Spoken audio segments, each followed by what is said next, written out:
महायुती सरकारकडून विधानसभा प्रचाराची तयारी सुरू आहे का असा सवाल उपस्थित होतोय। लाडकी बहीण योजनेच्या फॉर्मवर मोदींचा फोटो दिसतोय तर मुख्यमंत्री उपमुख्यमंत्र्यांसह पंतप्रधान मोदींचा फोटो लाडकी बहीण योजनेच्या फॉर्मवर दिसून येतोय। सरकारी योजनांच्या माध्यमातून प्रचाराला गती देण्याचा प्रयत्न केला जातोय का असा सवाल या ठिकाणी उपस्थित होतोय। तर हा फॉर्म आपण बघू शकतोय लोकशाही मराठीच्या माध्यमातून नुकतीच लाडकी बहीण योजनेची घोषणा करण्यात आली आहे महायुती सरकारकडून आणि त्याचा जो फॉर्म आलाय त्याच्यामध्ये एकीकडे मोदींचा फोटो आपल्याला पाहायला मिळतोय, बाळासाहेब ठाकरेंचा फोटो दिसतो आणि त्याचबरोबर राज्याचे मुख्यमंत्री आणि दोन्ही उपमुख्यमंत्र्यांचा फोटो या फॉर्मवर पाहायला मिळतोय। त्यामुळे येणाऱ्या काही दिवसांमध्ये ज्या विधानसभेच्या निवडणुका लागणार आहेत त्याची तयारी त्याचा प्रचार आतापासूनच सुरू केलाय की काय असा सवाल या ठिकाणी उपस्थित होतोय। तर लाडकी बहीण योजनेच्या फॉर्मवर मोदींचा फोटो दिसलेला आहे, राज्याचे मुख्यमंत्री आणि उपमुख्यमंत्र्यांचाही फोटो दिसतोय। त्यामुळे विधानसभेची तयारी विधानसभेच्या प्रचाराची तयारी आतापासूनच महायुतीकडून केली जाते की काय असा सवाल उपस्थित होतोय।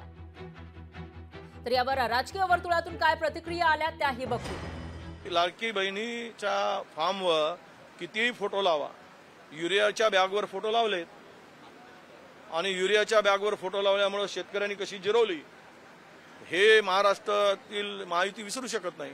पुन्हा अधिक फोटो लावाल तर तुमची अधिक जिरवतील, त्यामुळे त्या फोटोच्या भानगडीत पडू नका, आमचा त्यांना सल्ला आहे। नाही तर तुमच्या फोटोवरच काय राग काढतील, कारण ते चेहरे आता लोकांना नको आहेत।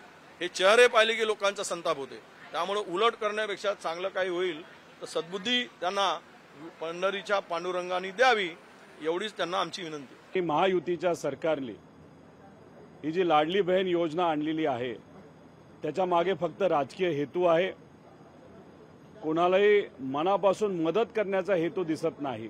रजिस्ट्रेशनचा जो कागद आहे त्या कागदावर प्रधानमंत्री साहेब, मुख्यमंत्री साहेब, दोन्ही उपमुख्यमंत्री आणि मंत्र्यांचा फोटो लावलाय।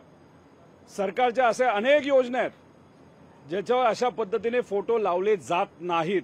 इलेक्शन डोळ्यासमोर ठेवून आणि लोकसभेला जो झालेला पराजय आहे या सरकारचा त्याच्यामुळेच ही योजना आणलेली आहे।